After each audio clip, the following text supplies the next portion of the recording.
to the Startup Funding Espresso. I'm Hall T. Martin, where we talk about how to raise funding and invest in startups and the time it takes to drink an espresso.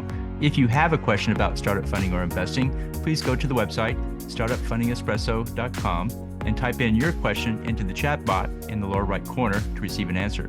I hope you enjoy this episode.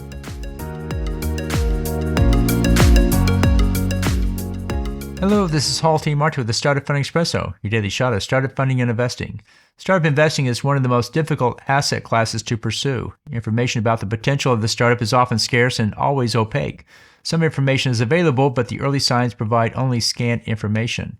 Investors are torn between the fear of missing out on a good deal and the fear of getting caught up into a bad one.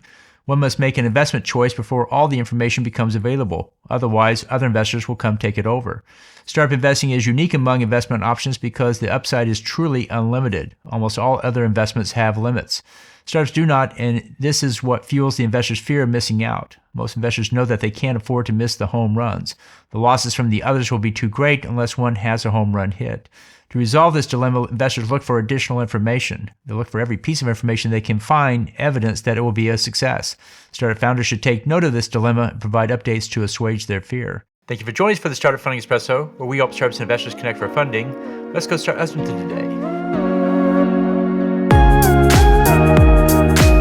Hall T. Martin is the director of Investor Connect, which is a 501c3 nonprofit dedicated to the education of investors for early stage funding.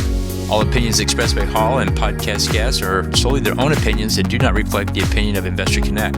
This podcast is for informational purposes only and should not be relied upon as a basis for investment decisions.